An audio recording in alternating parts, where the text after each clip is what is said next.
स्वागत है आपका हमारे YouTube चैनल पीसीएम एकेडमी में। यहाँ हम क्लास 10th के विज्ञान विषय की एक लेक्चर सीरीज शुरू करने जा रहे हैं। इसी के अंतर्गत यह हमारा पहला लेक्चर है। तो आज की इस वीडियो में हम अध्याय 1 रासायनिक अभिक्रिया के बारे में चर्चा करेंगे। तो रासायनिक अभिक्रिया को जानने के लिए आइए कुछ परिस्थितियों पर ध्यान देते हैं। गर्मियों में दूध को कमरे के तापमान पर छोड़ दिया जाता है। लोहे की कील को नमी युक्त वायुमंडल में खुला रख देते हैं जब भोजन को पकाया जाता है और हमारा शरीर भोजन को पचा लेता है। अब इन परिस्थितियों पर ध्यान दीजिए। आप पाएंगे कि दूध को कमरे के तापमान पर छोड़ देने पर एक समय के बाद दूध फट जाता है और उसमें से गंध निकलने लगती है। इसी प्रकार लोहे की कील को नमयुक्त वायुमंडल में खुला रख देने पर लोहे की कील में जंग लग जाती है और जब सब्जी को पकाया जाता है तो सब्जी का आकार बदल जाता है।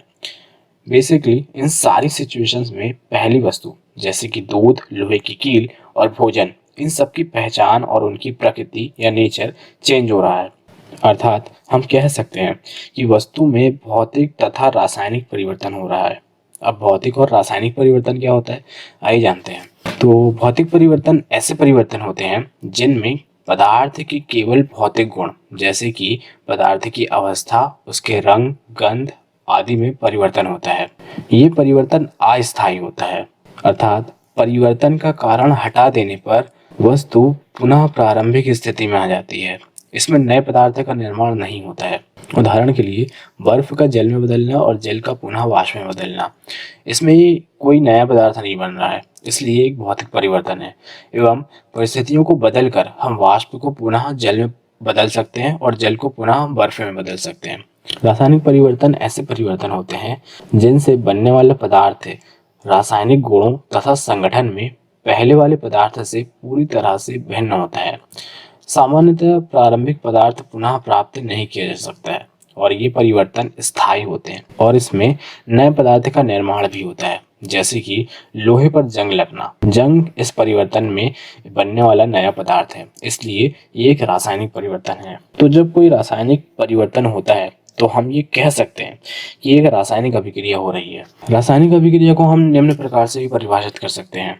जब दो या दो से अधिक पदार्थ मिलकर एक या एक से अधिक नए गुणधर्म वाले पदार्थों का निर्माण करते हैं तो उसे हम रासायनिक अभिक्रिया कहते हैं। जैसे कि हाइड्रोजन और ऑक्सीजन मिलकर जल का निर्माण करते हैं। यहाँ हाइड्रोजन और ऑक्सीजन ज्वलनशील गैसें हैं, जबकि हम जानते हैं कि जल ज्वलनशील गैस नहीं है, अर्थात इसकी प्रकृति हाइड्रोजन और ऑक्सीजन की प्रकृति से पूरी तरह से भिन्न है। यहाँ ध्यान देने वाली बात यह है कि हाइड्रोजन और ऑक्सीजन जो है वो एक अभिकारक है, जबकि जल जो है वो उसको हम उत्पाद कहते हैं। अब ये अभिकारक और उत्पाद क्या होते हैं, आइए जानते हैं। अभिकारक ऐसे पदार्थ होते हैं जो किसी रासायनिक अभिक्रिया में हिस्सा लेते हैं और आपस में संयोग करके उत्पाद बनाते हैं। उत्पाद ऐसे पदार्थ जिनका निर्माण रासायनिक अभिक्रिया में होता है। अतः अवस्था में परिवर्तन, रंग में परिवर्तन, गैसों के उत्सर्जन या पदार्थ के तापमान में परिवर्तन से हम ज्ञात कर सकते हैं कि कोई रासायनिक अभिक्रिया हो रही है अथवा नहीं। तो आज की इस वीडियो में हमने रासायनिक अभिक्रिया, अभिकारक, उत्पाद तथा रासायनिक अभिक्रिया के लक्षण के बारे में चर्चा की। आगे की वीडियो में हम रासायनिक समीकरण तथा रासायनिक समीकरण को संतुलित कैसे करते हैं इसके बारे में चर्चा करेंगे।